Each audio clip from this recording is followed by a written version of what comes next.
My girlfriend's gay best friend turned out to be a dangerously obsessive former lover who had secretly been funding our entire life together. But the truth I uncovered in a locked storage unit was far more terrifying than I could have ever imagined. It was a blueprint for my own erasure. My name is Mark, and for the last 10 months, I've been living in a beautifully constructed illusion, one I mistook for a happy, committed relationship with Julie.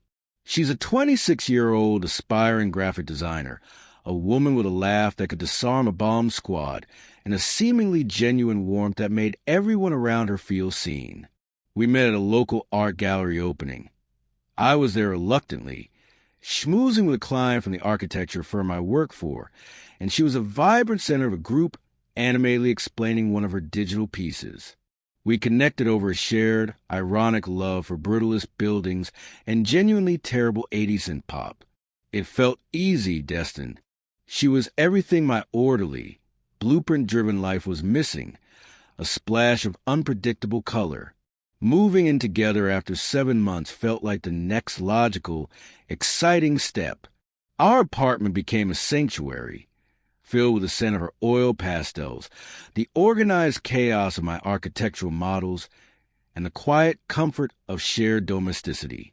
Julie was an open book, or so I believed. She spoke with nostalgic fondness about her college days in a different state, her slightly eccentric but loving family, and her close-knit circle of friends. Among them, one name featured prominently: Randy, her self-proclaimed gay best friend from art school. He was a painter, she said, a prodigiously talented one, but also notoriously private, emotionally fragile, and a bitter recluse. He lived a few states away, dedicating his life to his art. He's like a brother to me, the brother I never had, she'd assure me, her tone always dipping into a soft, protective register. He's been through so much. His last relationship was emotionally devastating. He's sworn off men for a while and is just focusing entirely on his craft. Our friendship is a safe space. I, a man who deals in concrete, measurable realities, had no reason to doubt her. I trusted her completely. The first crack in this perfect facade was almost imperceptible. Julie possessed a small, exquisitely carved antique wooden jewelry box, a cherished heirloom from her grandmother. It was the one object she handled with near reverence. One lazy Saturday morning, while she was sitting in the shower, I was dusting our shared dresser, and my elbow accidentally sent the box tumbling to the floor. As I carefully gathered her scattered earrings and necklaces, my fingers brushed against a small, tarnished silver key, meticulously taped to the very bottom of the box. It was an odd, deliberate place to hide a key, not a place for a sentimental keepsake. When she emerged from the bathroom, wrapped in a towel, her hair dripping, I held it up, a question on my face. "Hey, Jules, what's this for?" It was taped under your box. The transformation in her was instantaneous and alarming. The healthy glow from the shower vanished, replaced by a ghostly pallor. Her eyes widened in sheer panic.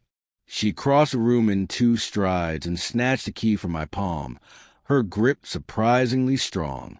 "It's nothing," she hissed, her voice tight and unnaturally high.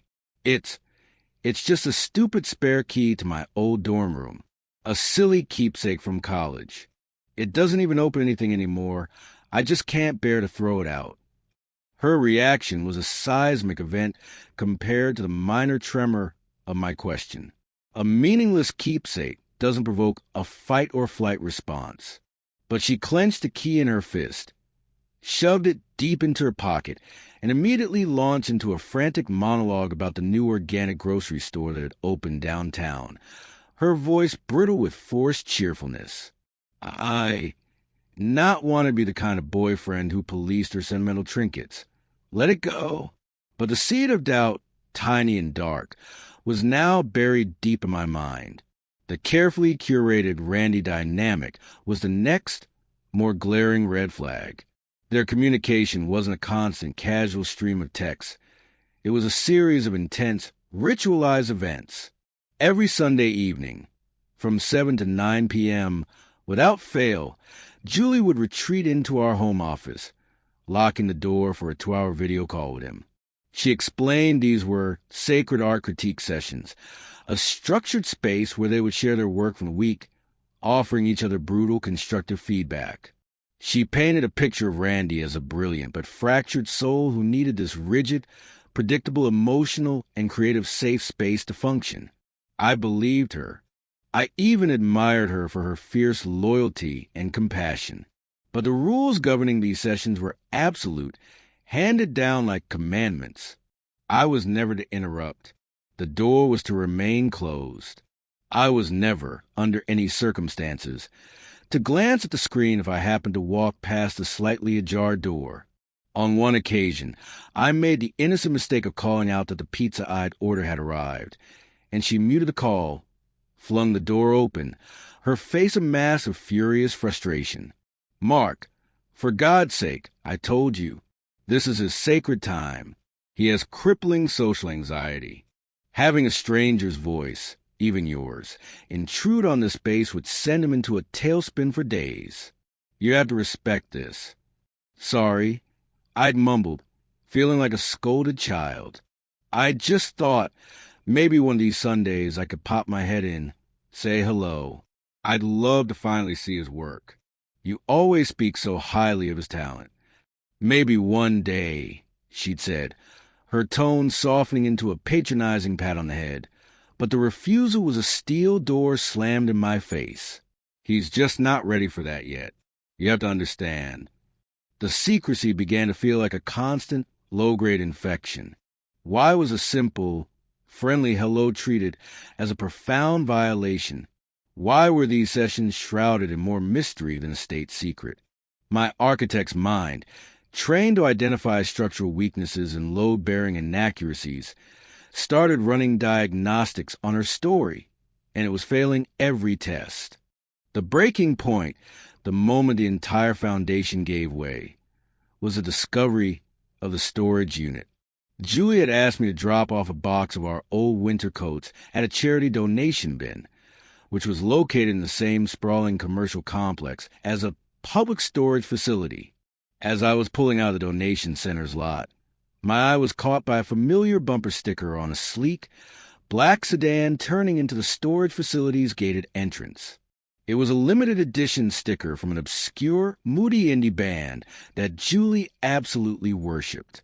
I'd only ever seen it on one other car, the one in a picture Randy had sent her, a photo she'd shown me once when speaking of his new car. He'd sent her a care package months ago with a band t-shirt for her and this identical sticker for me, which she promptly and affectionately affixed to my own car's rear window. My heart immediately kicked into a frantic, hammering rhythm. It was his car. He was here in our city. Why would he be visiting a storage facility if he lived states away? And why, in God's name, would Julie not have mentioned his visit? A visit from her best friend would be a notable event, driven by a gut-wrenching cocktail of suspicion, dread, and a desperate need for answers. I made a split-second decision. I followed him, keeping a safe distance. I watched him park, get out, a tall, well-dressed man with an artist's deliberate posture, and walk purposely to a specific unit on the ground floor. Unit 117B. He used a combination padlock to open it, slid up the heavy corrugated metal door, and disappeared inside for about 10 minutes. When he emerged, he looked pensive, almost reverent. He never saw me. The image of that tarnished silver key burned in my mind's eye with the intensity of a welder's torch. It wasn't a fucking dorm key. It was a storage unit key. I drove home in a cold, numb trance. Julie was out, supposedly at the gym. My hands were trembling so violently I could barely fit my own key in the apartment door. I went straight to the jewelry box. The key was gone. She had moved it. A fresh wave of nausea hit me. I began to ransack our apartment, my professional composure completely evaporating, replaced by a sickening, primal need to find it. I finally found it, tucked inside a single rolled-up sock, buried in the very back of her underwear drawer. She was actively hiding it from me. Without allowing myself a moment to reconsider, to talk myself out of this monumental violation of her privacy, I drove back to the storage facility. My mind was a roaring static. I walked into the rental office and, with a calmness I didn't feel, rented the smallest available unit for 1 month, paying with cash to leave no easy paper trail, which gave me a temporary code to get through the main gate. I walked to 117B, my pulse a deafening drumbeat in my ears. I slid the key into the padlock. It fit perfectly.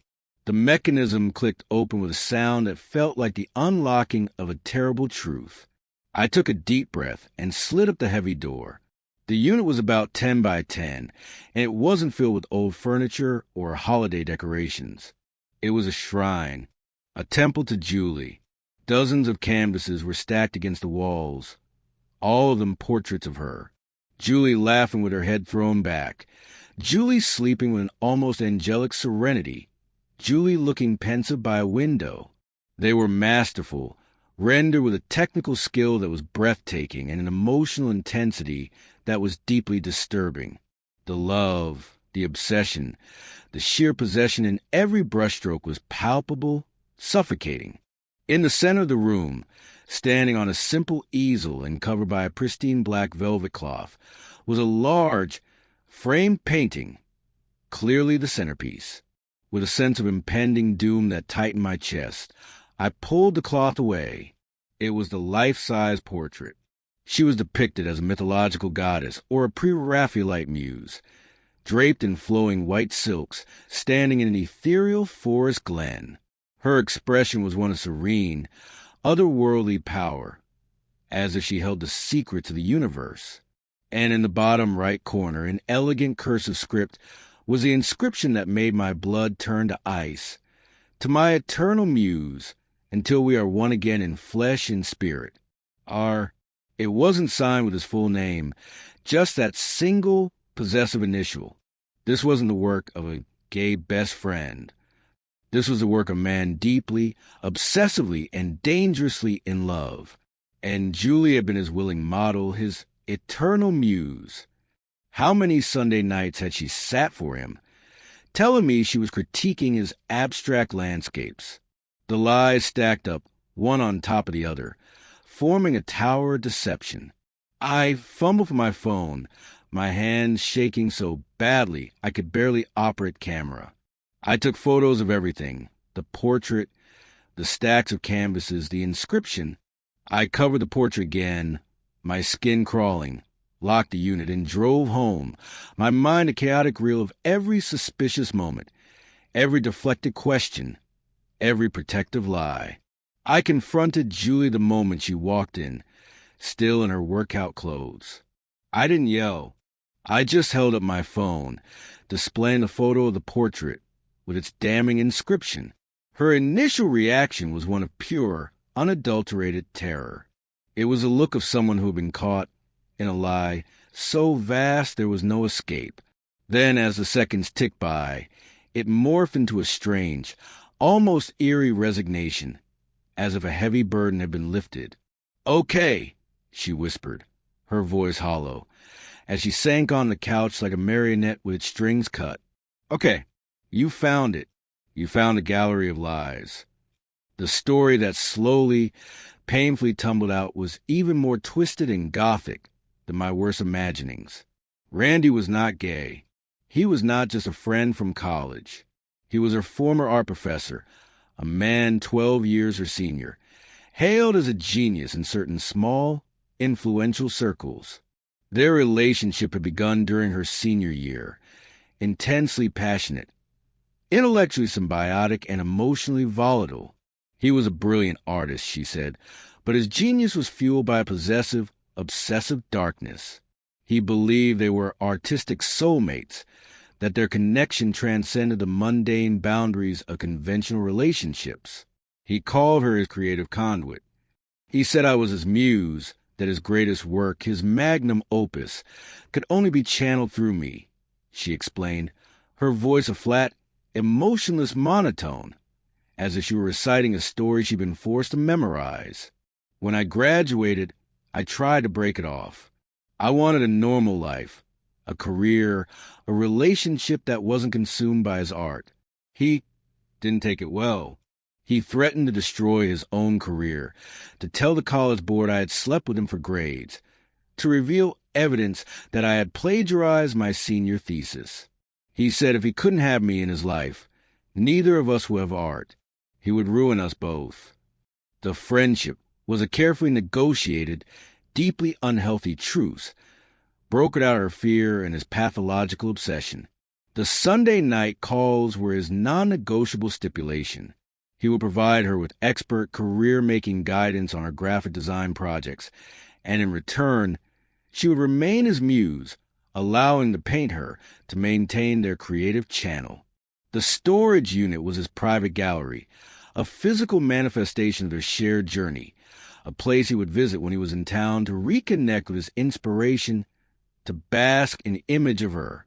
He started seeing you as a threat, Julie said, tears finally beginning to stream down her face, not of sadness, I thought, but of sheer exhaustion.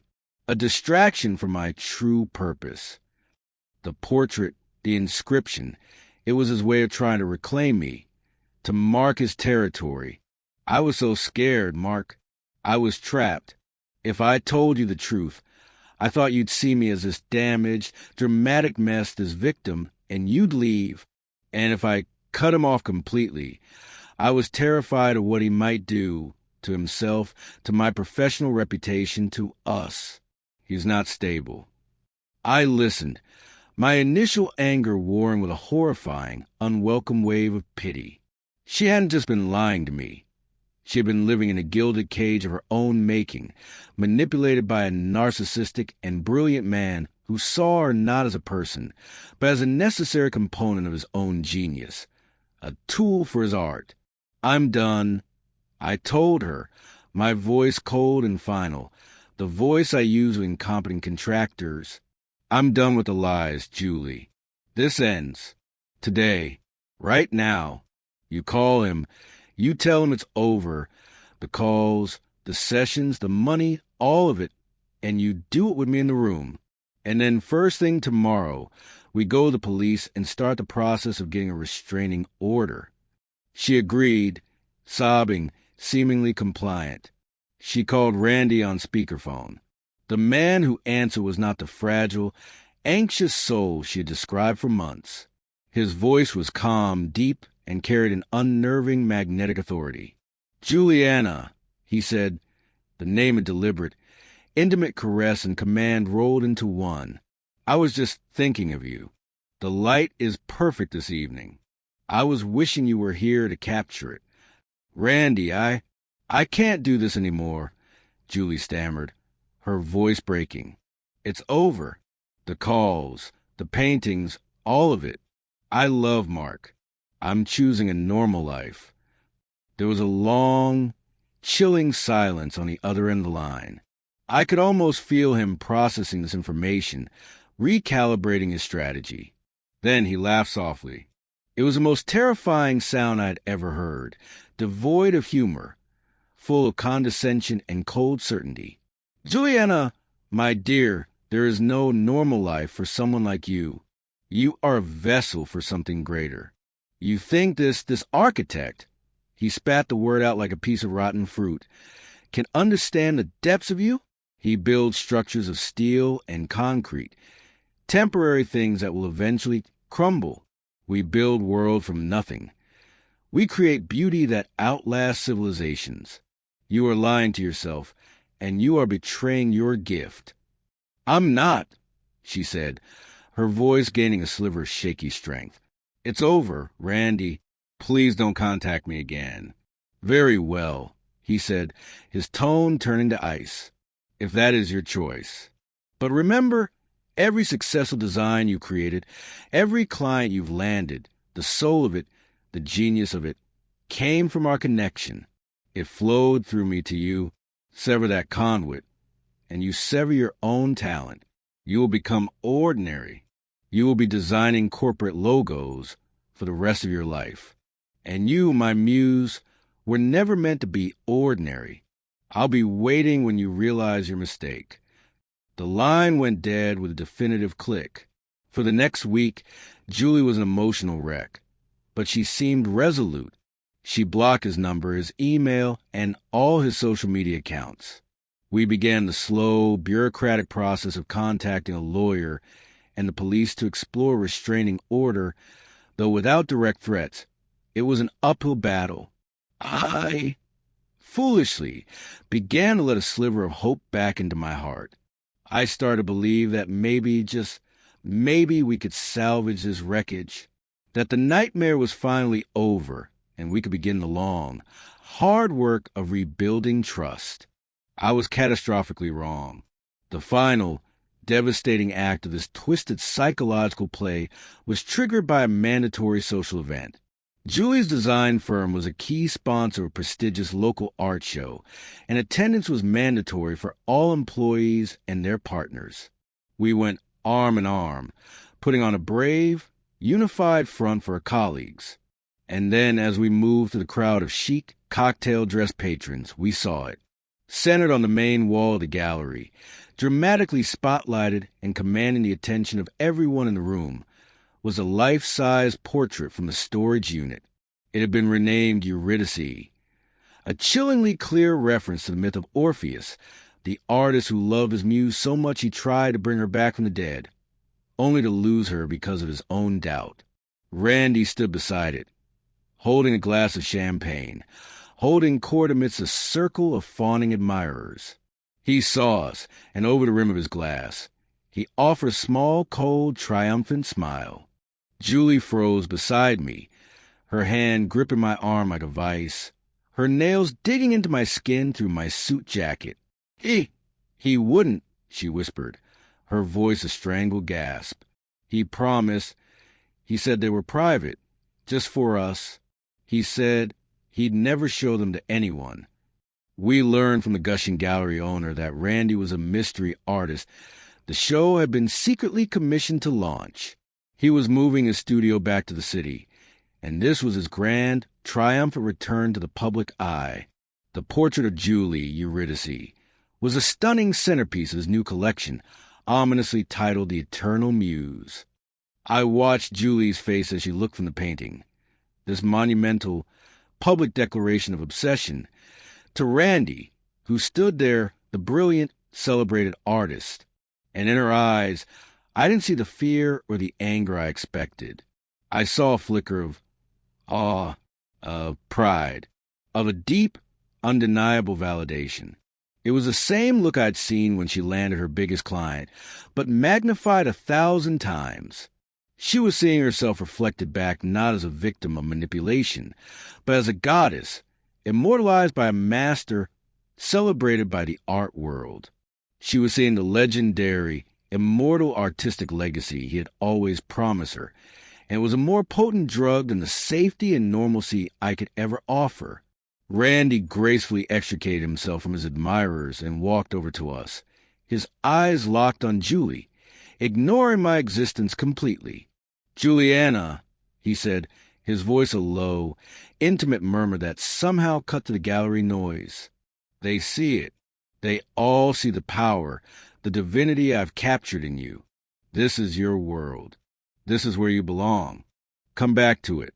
Come back to where you are truly seen." He extended his hand, not to touch her, but as an invitation, a summons to step back into his narrative, to reclaim her throne as his muse. Julie turned to look at me, her eyes filled with a tortured, profound conflict that I now understand was the central, unresolvable truth of her being. She was torn between the safe, loving, normal world I represented, a world of blueprints, shared bills, and quiet companionship, and the intoxicating, destructive, legendary world Randy offered, a world of passion, genius, and immortality, even if it meant being a prisoner in a gilded frame. "I'm sorry, Mark," she whispered, her voice thick with tears, but her gaze was already drifting back towards the painting, towards him. I can't be ordinary. I'm not strong enough." She let go of my arm.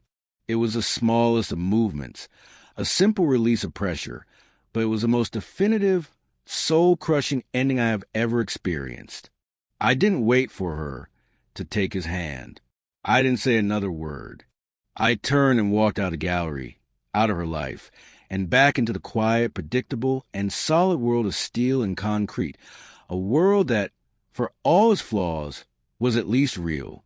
I heard through the grapevine of mutual friends that she moved in with him shortly after, becoming his full-time muse, his assistant, his everything. The storage unit was emptied, its contents now displayed in galleries for critics and collectors to admire. Randy got what he ultimately wanted: complete and total possession of his inspiration, publicly and privately. And Julie? She got her immortality. Even if it was only on canvas, even if it came at the cost of her own autonomy. She became Eurydice, forever trapped in his gaze. I, meanwhile, got my freedom in a harsh, invaluable lesson that has been etched into my soul. Sometimes, the most beautiful and captivating portraits are painted with the darkest and most toxic lies, and you should never, ever ignore the significance of a key that has been deliberately hidden where it doesn't belong.